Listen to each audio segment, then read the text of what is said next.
Hello friends, आज हम सीखते हैं वुकअप सेशन में कुछ एक नए वुकअप। सो हमारा फर्स्ट वन वुकअप जो है वो है in the heat of the moment. In the heat of the moment means when you are in very angry mood that you cannot control yourself.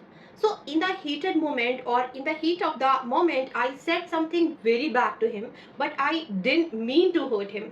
I didn't mean to क्या है? I didn't mean का मतलब मेरा इरादा उसको hurt करने का नहीं था. I didn't mean to hurt him.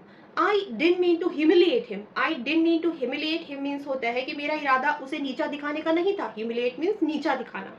Okay, I didn't mean to bother you. मेरा इरादा आपको परेशान करना नहीं था, लेकिन ये वर्क अर्जेंट था तो मैंने आपको परेशान किया। So I had to bother you because it was urgent work, otherwise I didn't mean to bother you. Bother means किसी को परेशान करना। Okay, I didn't mean to annoy you। annoy you मतलब आपको किसी तरीके से जब हम किसी को इरिटेट करते हैं, that is annoy। I didn't mean to annoy you, but I have to ask this question. I didn't mean to annoy you, I didn't mean to harm you, I didn't mean to hurt you। मेरा इरादा आपको hurt करना नहीं था। तो इस तरीके से हम बोल सकते हैं इन the heat of the moment. In the heat of the moment I said something very bad. I used modern words. Modern words क्या होते हैं? मॉडर्न वर्ड्स वो जो किसी के बहुत चुप जाते हैं। These are not abusive word or offensive word. Abusive word I hope you are aware. Offensive word जो कि acceptable नहीं है, slang से भी ज़्यादा कुछ ज़्यादा बुरे word, अभद्र भाषा इन हिंदी वी से। So offensive word अलग होते हैं, abusive words अलग होते हैं, लेकिन हम बोले तो modern word को हम बोलते हैं वो word जो हमें बहुत hurt कर जाते हैं। जैसे कि for example, someone did a great service to you. Someone helped you a lot and supported you a lot, but still you said you did nothing. What you have done for me, it means those your words really hurt that person. So those are modern words. I hope you can understand. So modern word थोड़ा Latin word से एक लिया गया हुआ है जिसका meaning होता है in हिंदी भी से कि sting someone or to sting someone or to bite someone. So किसी को डस लेना, that is मॉडर्न वर्ड। मतलब बहुत ही जहरीला बोलना, बहुत ही कुछ टॉक्सिक कह देना जो कि बहुत ज़्यादा किसी को चुभ जाए और किसी को बुरा लग जाए। So these are modern words. अच्छा, मॉडर्न बिहेवियर भी हो सकता है। His I don't like his modern behaviour मतलब बहुत ही तीखा बिहेव करता है, बहुत ही र्यूडली बिहेव करता है, so which is not acceptable. Okay, so यहाँ पर हमने बात की in the heat of the moment I said something very bad और I used modern words for him, but I didn't mean to hurt him. That time I was in bad mood. That time I was in sour mood. Sour mood. अब हम क्या सीख रहे हैं? Sour mood.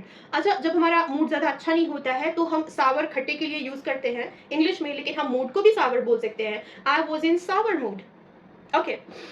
sour mood के अलावा हम बोल रहे हैं कि now we are not on talking terms. Now means मैंने कुछ बुरा बोला उसको, I said something bad to him, so now we are not on talking terms and now we are not on speaking terms. So अब हम speaking terms में नहीं है, हमारी आपस में बोलचाल नहीं है, we are not in talking terms or is speaking terms. Also you can add if you are not going to each other's home. So now you have spoiled your relation because you used modern words. So you could say we are not on visiting terms. We are not on visiting terms because that day in the heated moment or in the heat of the moment I said something very bad to him. So now we are not on visiting terms. Okay, and now the next word, rift with him. I have a rift with him or he has a rift with me. What is rift now? Rift means in Hindi we say दरार होती है ना दीवार में, that is rift. Okay, if we get a crack on the wall, that is rift. Okay, so what happens sometimes if we listen something or if we tolerate someone's very bad behavior, we feel something very bad intentionally or means intense, बहुत ही बुरा feel होता है, then we hold some grudge about that person. That is rift. Okay, so now I have a rift with him, I'm not going to talk with him. I have a rift with him, I'm not going to talk with him. We can speak like this. Okay, so he holded grudge all the time. He holds grudge all the time. वो दिल में रख लेता है बात को, वो कसर रख लेता है, वो हमेशा रेवेंज के मूड में रहता है। On the other hand, I laugh away the matter.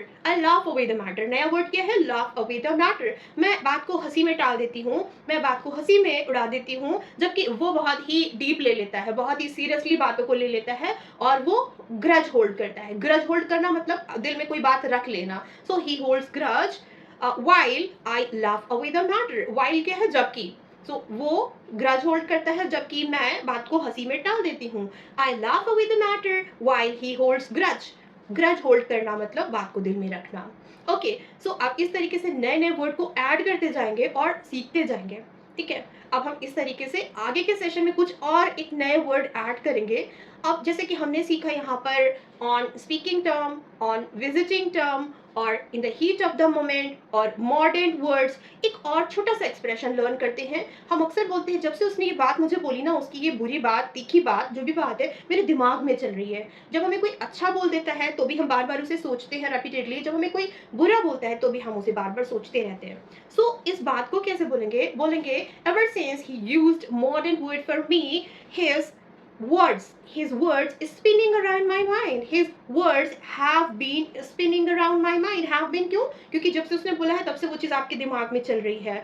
So ever since he used that bad word or modern words, his words has been नहीं, यहाँ पर have been यूज होगा क्योंकि words है. have been spinning around my mind. have been spinning around my mind. इस तरीके से हम बिल्कुल स्मूथली बोले, नेचुरली बोले, कोई जल्दी की ज़रूरत नहीं है. नॉर्मली हम आराम से बोल करके भी अपनी बात को कह सकते हैं. Being fluent, it doesn't mean you have to speak in the rush. You have to speak softly, smoothly, naturally. Okay. So we will cover a few more vocabs next session. Keep learning, keep improving. Thank you.